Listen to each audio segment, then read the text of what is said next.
Hello, my name is Ben, and today I'll be presenting our paper IRR Hygiene in the RPKI Era.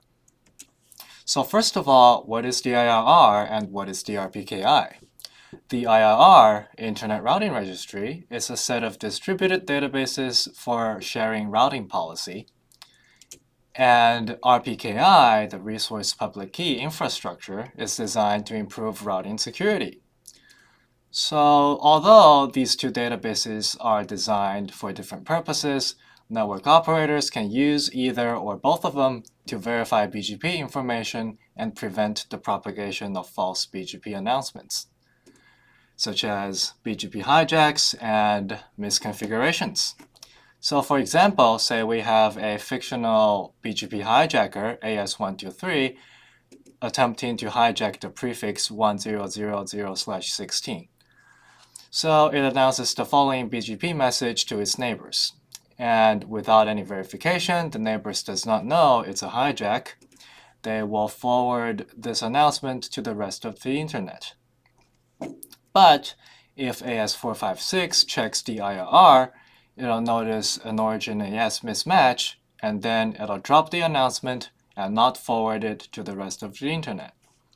Similarly, if AS789 checks RPKI, notices a mismatch, and will drop the announcement. And here, the BGP hijack is prevented. But it only works if the information in the databases is correct. And unfortunately, the accuracy of IRR information is not always guaranteed. For several reasons, when IRR was designed, security wasn't one of the goals, so it has no root of trust. Also, the records in IRR are prone to negligence.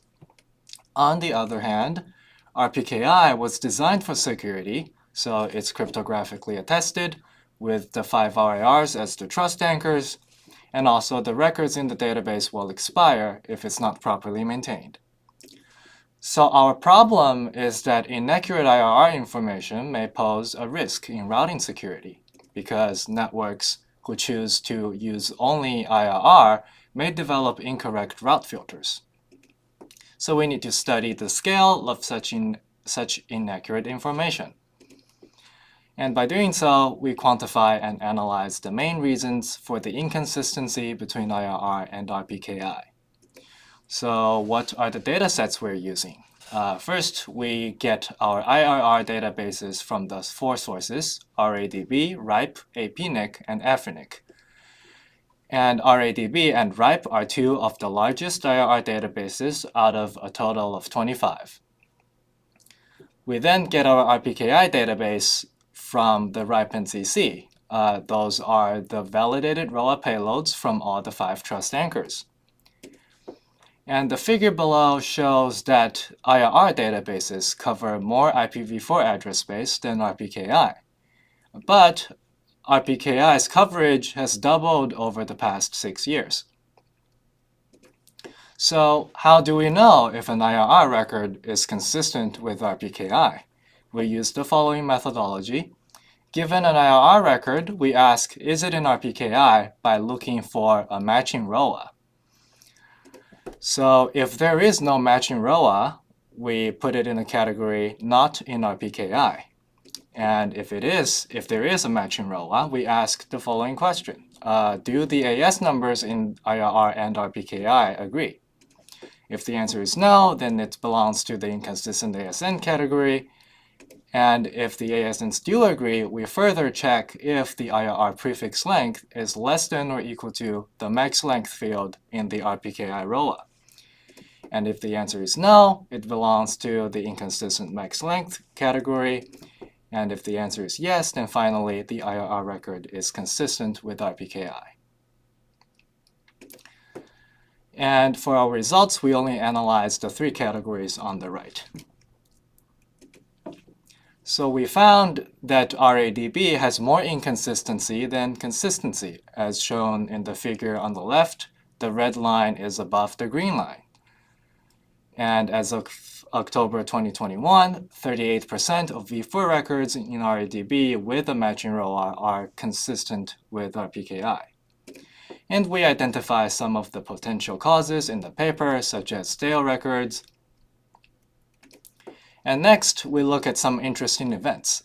So the two events in the black squares are VeriSign customers.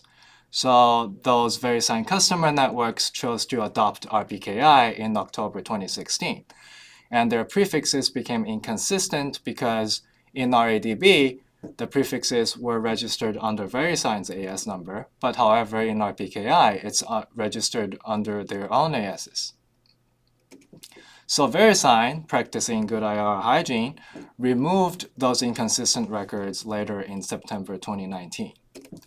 And in each of these events, around 26,000 records were involved. We also found that authoritative IRR databases have more consistency. As shown in the figure on the left, as of October 2021, the green line shows that 73% of ripe IRR records are consistent, 98% of AP-NIC IRR records are consistent, and 93% of FRENIC IRR records are consistent. One of the reasons that these authoritative IRR databases have a higher consistency is that the RARs, which are the database providers, they run an authorization process every time a route object is created. So to conclude, we see about 62% of RADB v4 records are inconsistent with RPKI, and in our paper, we identify some of the causes. For example, there are fragmented prefixes registered in RADB. RADB is a node database, so there are stale records, and there is neglected customer-provider dynamics. And second, about 27% of ripe records, 2% of AP-NIC records, and 7% of FRENIC records are inconsistent with RPKI. The numbers are much lower than the 62%, and for the reason that IRR database providers, they could adopt policies that promote good hygiene.